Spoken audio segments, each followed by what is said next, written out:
इस वीडियो को पूरा देखो। आज ही आपके जीवन से सारी परेशानी खत्म होगी। और चैनल को सब्सक्राइब और वीडियो को लाइक करें। बाइबल बताती है वो वहां पर 40 दिन 40 रात रहा। क्या काश हमें भी ये मौका मिले, है ना। 40 days 40 night with the Lord. अब परमेश्वर ने उसको वहां पर 2 पट्टियां दी, टैबलेट्स दिए। एक पे 6 कमांड्स लिखी हैं, एक पे 4, 5 नहीं लिखी हैं, 6 and 4। इसका एक रीजन था। जो ऊपर की 4 आज्ञाएं थी ना, उनका नाता प्रभु से था।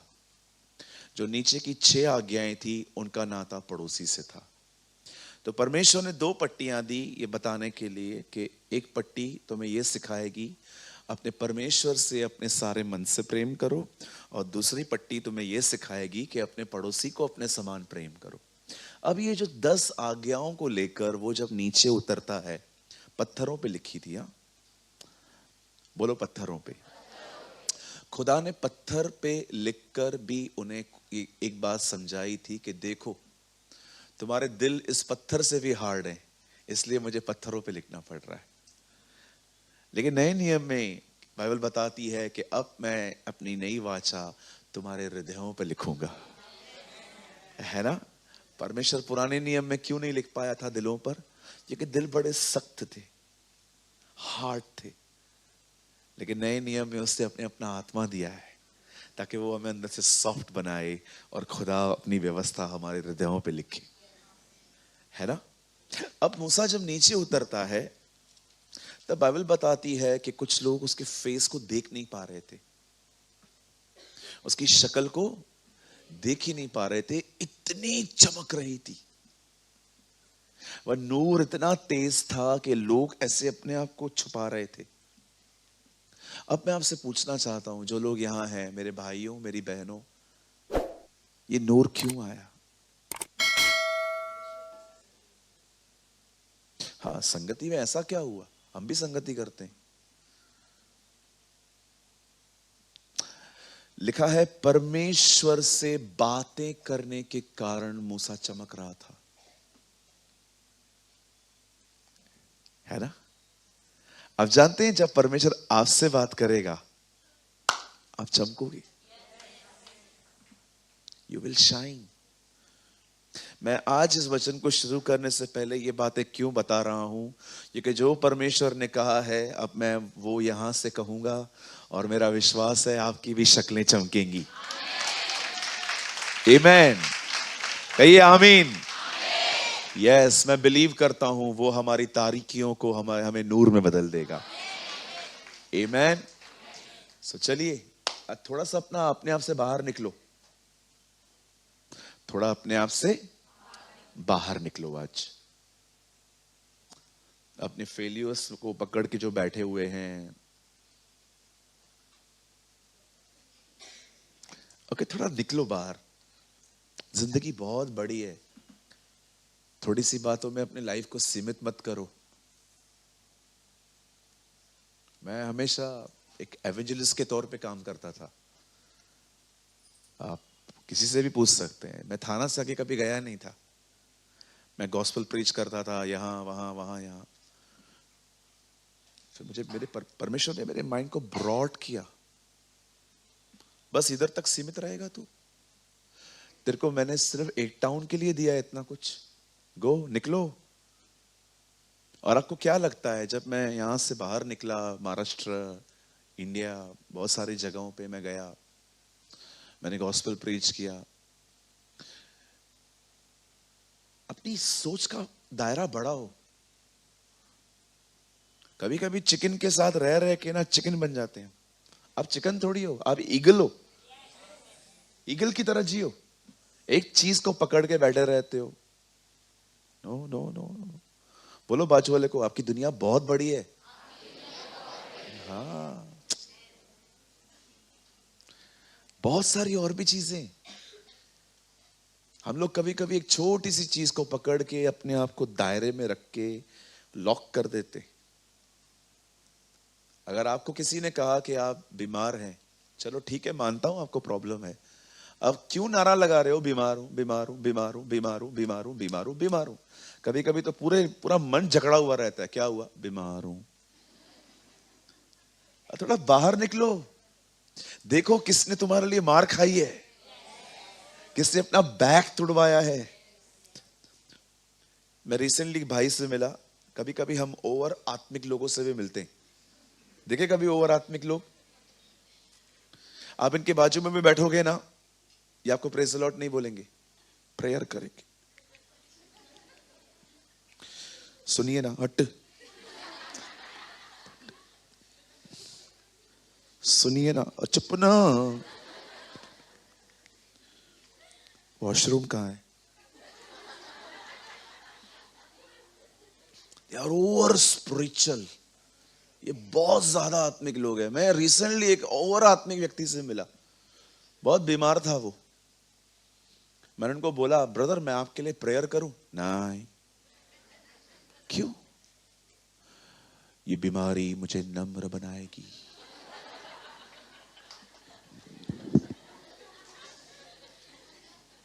आपने आज तक किसी बीमार को नम्र होते देखा है? अस्पताल गए हो कभी? किसी बीमार से मिलो, उसको बोलो ठीक होना चाहता है, अब भी कर। कुछ लोगों को लगता है प्रभु बीमारी देके तोड़ता है। अगर परमेश्वर बीमारियों के द्वारा बदलता है तो परमेश्वर का अनुग्रह क्या करेगा? कोई व्यक्ति बीमारी से नहीं बदलता। कभी कभी लोग मुझे मैसेज करके बोलते हैं, preach the wrath of God, प्रभु का क्रोध प्रचार कर। अच्छा, 2 हफ्ते पहले किया था, 10 लोग कम हो गए।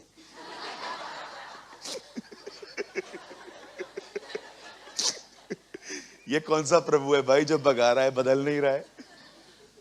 मैं आपको एक खूबसूरत बात बताना चाहता हूं, उसके बाद मैं डायरेक्टली वर्ड में आऊंगा। ब्रदर एक वर्ड तो लगाइए यहां पर, रोमन्स 12:1। खोलिए मत, खोलिए, आदम की संतानों खोलो मत। यहां देखो, यहां देखो, यहां देखो, यहां देखो, 12:1 रोमियो। देखो खूबसूरत बात यहां लिखी है, इसलिए हे भाइयों मैं तुम्हें परमेश्वर का क्रोध याद दिलाकर विनती करता हूं। ओ माय ब्रदरन, वो कहता है मैं तुम्हें परमेश्वर की दया याद करवाता हूं, क्योंकि वो जानता है दया बदल देती है।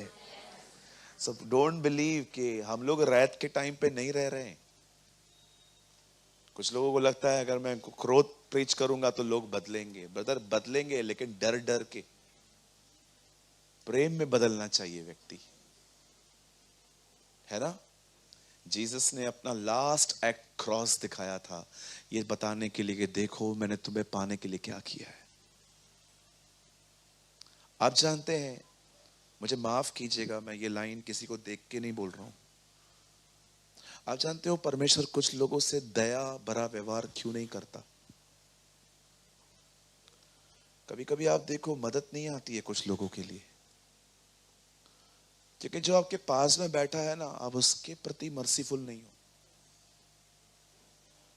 दयालु बनो, बहुत दयालु बनो। The Bible says blessed are the merciful, full mercy. धन्य है वे जो दयावंत हैं, उन पर भी दया की जाएगी। आपको दया चाहिए? दया करो। नहीं चाहिए? मत करो। परमेश्वर आपसे वैसा ही चलेगा जैसे आप लोगों से चलोगे। ये मैं नहीं, ये बाइबल कहती है। भले के साथ वो अपने आप को भला, खरे के साथ वो अपने आप को खरा दिखाता है, और जो चतुर हैं उनके सामने वो अपने आप को ट्विस्ट करता है। हालेलुया। सो भाइयों बहनों, आज के वचन को हम शुरू कर रहे हैं। ये बहुत ही इंपॉर्टेंट वर्ड है। मुझे तो बहुत उम्मीद है, मुझे तो बहुत उम्मीद है कि आज हर वो व्यक्ति जिसको लग रहा है कि मैं इन दिनों में गिरा हुआ सा हूं, स्पिरिचुअल लाइफ में खुदा आपको उठाएगा। आमीन, कहिए आमीन। आइए मेरे साथ खोलिए बाइबल की एक खूबसूरत पौलुस की पत्री कुरिन्थियों। Come on, open with me the book of 1 Corinthians. Yes, brother, 1 Corinthians.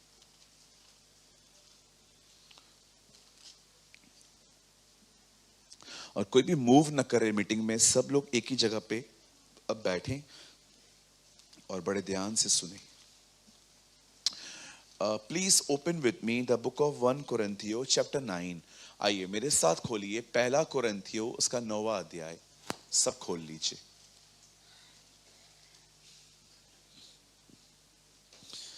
और मैं आपके लिए पढ़ रहा हूं. सबने खोला, ओपन किया.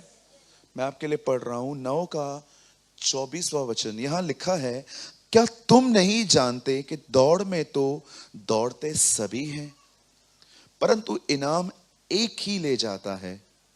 तुम वैसे ही दौड़ो कि जीतो. आमीन.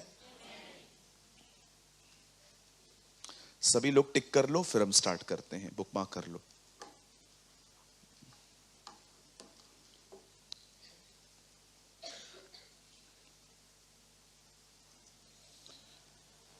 अगर आज के वर्ड में से आप खुदा की आवाज को सुनना चाहते हैं तो आपको एक क्लोज अटेंशन देना पड़ेगा.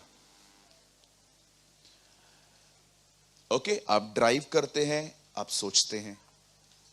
आप नहाते हैं, आप सोचते हैं. आप खाना खाते हैं, तभी भी आप सोचते हैं. होने दीजिए, अब कुछ मत सोचो. अब यहां रहो. सब तैयार हैं? ओके.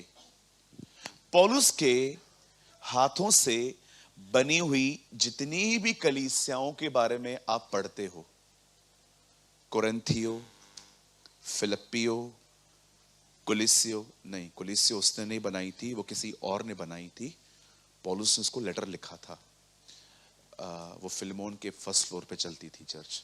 मैंने इसके बारे में पढ़ा था. कुलिसियो, फिलिप्पियो, कोरिन्थियो, गिलातियो, थिस्सलुनीकियो, जितनी भी कलीसियाओं के बारे में, रोमियो, गिलातियो पढ़ते हो, जिस चर्च की कंडीशन सबसे बुरी थी ना, वो ये चर्च थी. ऐसा हो सकता है किसी मैन ऑफ गॉड ने अलग अलग चर्चेस प्रभु के अनुग्रह से बनाई हैं, लेकिन हर चर्च की कंडीशन थोड़ी अलग है. आप जानते हैं इस कलीसिया के अंदर कुछ प्रॉब्लम्स थी. पहले पहले इस कलीसिया के अंदर ग्रुपिज्म था. बोलो ग्रुपिज्म. कुछ लोग इस चर्च के अंदर ग्रुप बना के बैठे हुए थे. तो पॉल ने उनको करेक्ट किया कि आप में से कोई अपने आप को फिलिप्पुस का, कोई अपने आप को पॉल का, अपोल का कहता है. ठीक है, ये मेरा मुद्दा नहीं है, हम आगे बढ़ते हैं. अब दूसरा प्रॉब्लम यहां पर क्या था, इस चर्च के अंदर एक लड़के ने अपनी स्टेप मदर के साथ अफेयर रखा था, जो कि बहुत गलत है. इसीलिए पॉल उन्हें कहता है, मैं क्या सुनता हूं, तुम में से कुछ लोग ऐसा व्यभिचार करते हैं जो अन्य जातियों में भी नहीं होता. जब मैंने ये वचन पढ़ा, मैंने कहा अन्य जातियों का ये ऐसा क्यों बता रहा है? क्योंकि कोई लड़का था जो वहां पर गड़बड़ कर रहा था. और आगे बढ़िए.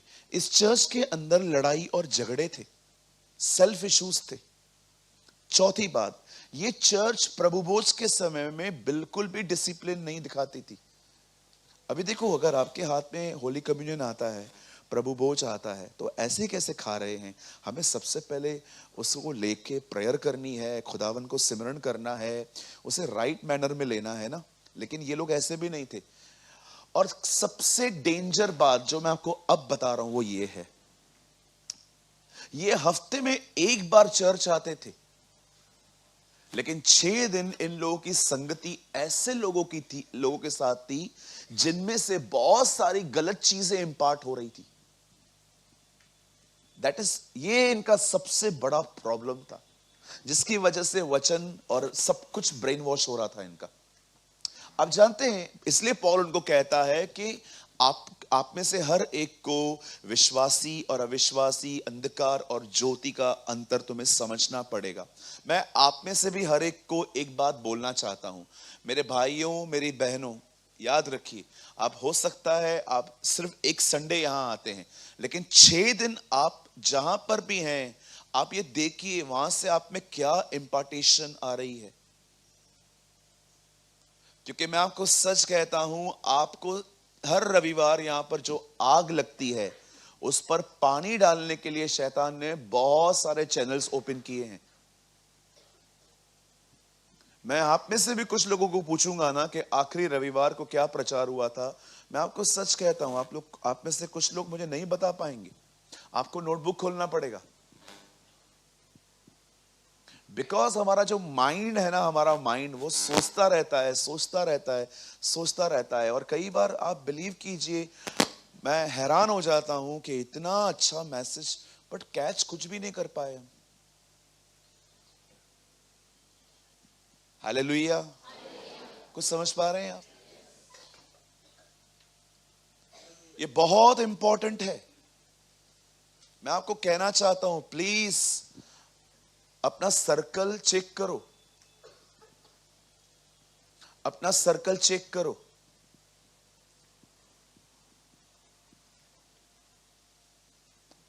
ये बहुत इंपॉर्टेंट है। देखो, मैं जब देखता हूं ना कि मैं इस चीज में बहुत स्वार्थी हूं, और मुझे लगता है कि मुझे पवित्र आत्मा ने आज तक कुछ कहा भी नहीं है इस बारे में कि ये बिहेवियर ठीक नहीं है। मैं आपको सच कहता हूं, मुझे अगर आप में से यीशु नहीं मिलेगा, मैं आपके करीब नहीं आऊंगा। आप भी बनो ऐसे। मैं थोड़ी दोस्ती तोड़ रहा हूं आपसे, आप आज भी मेरे मित्र हो। जहां मिलोगे मैं आदर के साथ झुक के आपको जय मसीह कहूंगा। लेकिन अगर आपको लगता है कि आप कुछ भी मेरे अंदर डालते रहोगे तो मुझे माफ करिए, मैं इतना फ्री नहीं हूं। मैं चाहता हूं आप भी ऐसा रखो। जिधर से प्रभु यीशु मिलते हैं ना, उनके साथ रहो। डोंट बी लाइक अ गेहजी, जो एलीशा के साथ रहकर भी कुछ लर्न नहीं कर पाया। डोंट बी लाइक अ जुड़ा, वो यीशु के साथ रहकर भी कुछ नहीं कर पाया। डोंट बी लाइक देमास, जो पॉल के साथ रहकर भी कुछ सीख नहीं पाया। बहुत बार एक अच्छी कलीसिया, एक अच्छे प्राचीन के साथ रहकर भी आपको जो लेना चाहिए आप नहीं लेते। कितने लोग ये बात जानते हैं? अभी ये मत समझना मैं आपको अपना नौकर बनाने या दास बनाने की बात कर रहा हूं। मुझे कोई जरूरत नहीं है, बिलीव मी, मैं कुछ भी नहीं चाहता हूं आपसे। चलो बताओ, मूसा किसका दास था? परमेश्वर का। और यहोशू? ऐसा क्यों लिखा है? बाइबल कहती है एलीशा एलिया के हाथ धुलवाया करता था, वो उसकी पहचान थी। इससे पहले कि परमेश्वर आपको लीडर बनाए, परमेश्वर ये देखता है कि क्या आप अपने लीडर के अधीन हैं, और अगर नहीं है, क्यों सेवा दे वो आपको? काय को सेवा देगा वो आपको? और आप ये सोचो कि अगर आप अपने लीडर के ही खिलाफ हो एंड आप उम्मीद कर रहे हो कि वो आने वाले दिनों में आपको मिनिस्ट्री देगा, कैसे? मुझे थोड़ा ये लॉजिक समझाएंगे आप? मुझे थोड़ा ये लॉजिक समझाएंगे आप? क्योंकि मैं कंफ्यूज्ड हूं। फिर बहुत से जो लोग हैं वो ये समझ नहीं पाते हैं इससे पहले कि परमेश्वर आपको, अभी ये मत सोचना कि मुझे हाथ, मैं तो हाथ ही नहीं धोता हूं, छोड़ दो। मैं एक गांव में गया था, तो उन्होंने खाना परोसा, तो उनको वॉश बेसिन नहीं था।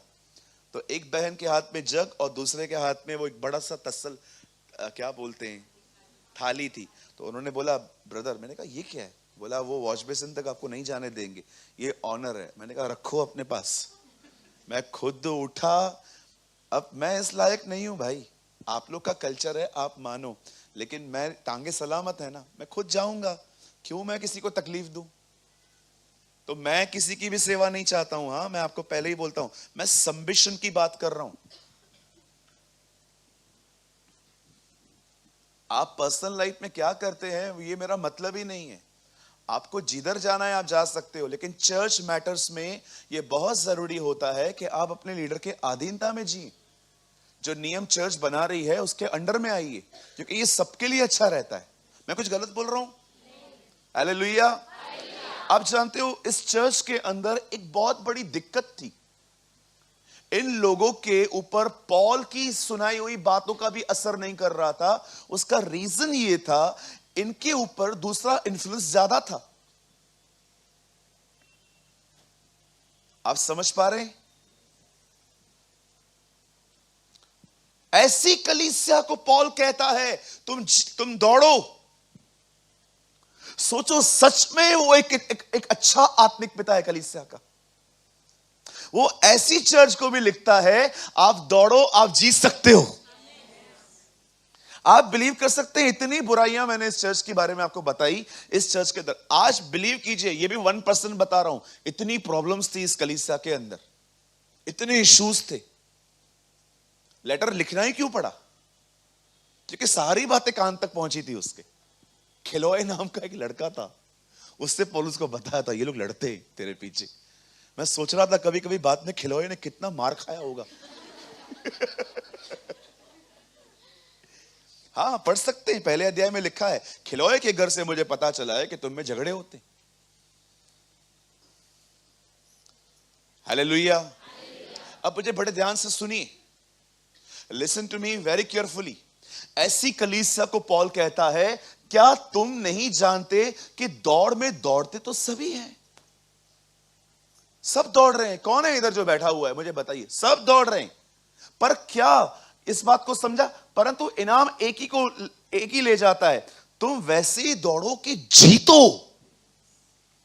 जीतने के लिए दौड़ो, वो बोलता है, सिर्फ दौड़ो मत। इतनी पीछे की कलीसिया है ये। पॉल कहता है तुम दौड़ो। मैं आपको कहना चाहता हूं ब्रदर्स एंड सिस्टर्स, आपका कंडीशन हो सकता है इनसे भी खराब हो। मैं आपको कहना चाहता हूं, उठो, दौड़ो, तुम जीत सकते हो। आज भी आप जीत सकते हो, कोई देर नहीं हुई है। अगर अंकल आपका उम्र 70 साल भी है ना, काका, when God called Moses he was 80। जब परमेश्वर ने मूसा को बुलाया, मेरी बहन वो 80 का था और हारून 81 का। आपकी उम्र उतनी हुई है। मैं आज आपको कुछ समझाना चाहता हूं, कोई देर नहीं हुई है। आप गिरे हैं, ये हार नहीं है। आप नहीं उठते, ये हारना है। गिरना हारने का साइन नहीं है। मैं गिरा हूं, इसमें क्या हुआ? मैं उठूंगा फिर से, प्रभु मुझे उठाएगा। दाऊद कहता है, जब मैं गिर जाता हूं तब वह भयंकर वीर की तरह आता है और मुझे उठाता है। हालेलुया। अब बड़े ध्यान से सुनिए, एक जगह पे लिखा है, बड़े ध्यान से सुनिएगा। एक आदमी था, उसकी एक दाख की बारी थी। दाख समझते हैं ना? अंगूर, दाख, दाखर। याद है दाख? बचपन में खाते थे, काली काली। ठीक है, सारा मत खुलवाओ मुझे। बचपन में असा डाका खाईंदा ना, याद तो ना? इस पता नहीं, दाख की बारी से दाख की बारी। अब दाख की बारी, एक आदमी ने दाख की बारी लगाई। उससे अपने उस बाग में कुछ मजदूरों की जरूरत थी। काम सुबह से शुरू हो गया, एक बैच आ गई, काम करने लग गई। ये बंदा दोपहर में फिर से निकला है और पता है उसने क्या देखा? कुछ लोग चौक पे बेकार खड़े थे। बोलता है, क्या कर रहे हो? बैठे, काम नहीं है, आओ जाओ। पगार 1 दीनार। जो इससे पहले आए थे उनको भी 1 दीनार। उन दिनों में 1 दिन की कमाई थी 1 दीनार। क्या कहा था यहूदा इस्करियोती ने उस इत्र के लिए? ये 200 दीनार में बेचा जा सकता था। 6.5 महीने की पगार मरियम ने यीशु को दे दी थी। है ना? अमेजिंग ना? ठीक है, मैं नहीं बोल रहा हूं, आप भी दो।